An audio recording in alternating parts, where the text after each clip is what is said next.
Everyone, আশা করি সবাই ভালো আছেন। আপনাদের দোয়ায় আমরাও ভালো আছি। আজকে ভিডিওটা শুরু করে দিচ্ছি ইফতারি টাইম থেকে। ইফতারিতে আমি বিরিয়ানি রান্না করতেছি না, তারপর বিরিয়ানি আমার লাগে একলা রান্না করতেছি। আমার হাজব্যান্ড খাইতো না, কারণ সে আজকে বাইরে ইফতারি করবো। আর সে বাসা থাকলেও কি বিরিয়ানি সে খাইতে চায় না। এখানে অল্প করে রান্না করতেছি, যত মশলা লাগে সব দিয়া তারপর বসাই দিচ্ছি একবারে। এত টাইম আমার কাছে নেই, ইফতারি টাইম হয়ে যেতেছে, তাই তাড়াতাড়ি করে রান্না করতেছি। দায়িত্ব দিতে বারবার সিদ্ধ করে নিতেছি। আর এটা গরুর মাংস তো সিদ্ধ দিতে একটু সময় লাগবে, তো একটা বানিয়ে দিচ্ছি। তারপর একদম কষালাম।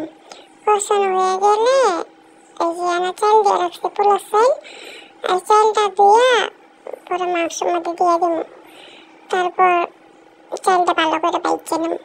ভালো করে বাইচে নিলে বলে জ্বর জ্বর হয়। ইউটিউবে দেখছিলাম বেশি জ্বর জ্বর হয় বাইচে নিলে। তারপর ভাজা হয়ে গেল না, গুনা গুনা 4 কাপ পানি দিব। আমি 2 কাপ চাল নিচ্ছি, 2 কাপের লেগে 4 কাপ পানি দিলে হয়ে যাবে। ইউটিউবে দেখছিলাম ডবল পানি দিলে হয়ে যায়। আর এদিকে বিরিয়ানি ওইতে থাক, আর এদিকে আমি শসা টমেটো কেটে নিই। লেবু করা আসছিল না, লেবু অনেক দাম, একটা লেবু 20 টাকা চাই, তাই লেবু কিনি নেই। লেবু কিনবো, একটা লেবু 20 টাকা দিয়ে কিনবো, লেবু কিনি খাওকা। পরে যখন লেবু দাম কমবো তখন খাবো না। এদিকে আমার বিরিয়ানি রান হয়ে গেছে গা। তারপরে এখন ইফতারি করবো দিয়া প্লেটে বাইরে নিতেছি। প্লেটে বাইরে ইফতারি টাইম হয়ে গেছে গা, লেগে ঘরে ভিতরে যা ইফতারি করবো। ইফতারি করার পরে আবার সেই লেগে রান্না বহান লাগবো। আমার জামাইটা গরম গরম রান্না খাইতাম। তাও কা কি করবো, এই যে সেই লেগে রান্না বহাই দিছি। সেই লেগে আজকে চিংড়ি মাছ বোনা করতেছি পেঁয়াজ দিয়া টমেটো দিয়া। তারপর 2টা ডিমও বোনা করে লইছি। 2জন মানুষ 2টা ডিম হয়েছে ওরা। তারপর এরপর আর ভিডিও করি নাই, একবারে সেই সময় খাওয়ানোর সময় ভিডিও করছি, খাইছি আর ভিডিও করছি। ওই ভিডিওটা দিয়ে দিলাম। তারপরে এরপর পরের দিনে ভিডিও আপলোড দিছি, আর ভিডিওর মধ্যে ভিডিও লাগাই দিছি। তারপর এই যে মার্কেটে গেছিলাম, কিছু কেনাকাটা করতাম। অল্প কিছু কেনাকাটা করছি। কেনাকাটার পরে ঘুরতে ঘুরতে দেখি বিকাল 3টা বেজেছে, রাত্রি করে বাসায় পড়ছি। বাসায় তারপর ফ্রেঞ্চ ফ্রাই খাইতে মন চাইতেছে অনেকদিন ধরে। পুরো ফ্রেঞ্চ ফ্রাই ইউটিউব দেখে বানানো শুরু করে দিচ্ছি।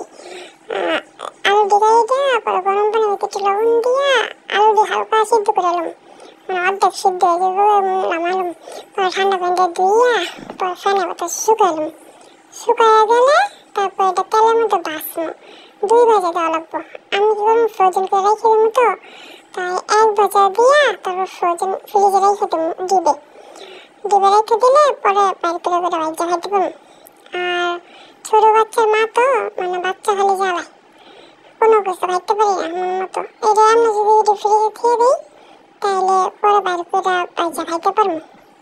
দেখি একটা বক্স বাড়িতে বইরা তারপরে রেখে দেবো। বক্স বাড়িতে বইরা রেখে দেবো। আর এদিকে তো আজকে বাসা আসতে দেরি হয়েছে, তাই ইফতারি বানাইতে পারি নাই। বাইরে থেকে ইফতারি কিনে আনছে হাজব্যান্ড। এদিকে আজকে মাইকে খামার, এদিকে শরবত বানিয়ে নিতেছি। শরবত ছাড়া তো আমার চলেই না। আর আমার হাজব্যান্ড মুড়ি এনে মাখতেছে। তারপর এতই ভালোবাসা দিয়ে দেন একটা আইসক্রিম দিয়েছে আমাদের, এদিকে খেলাম, অনেক মজা লাগছে আইসক্রিমটা।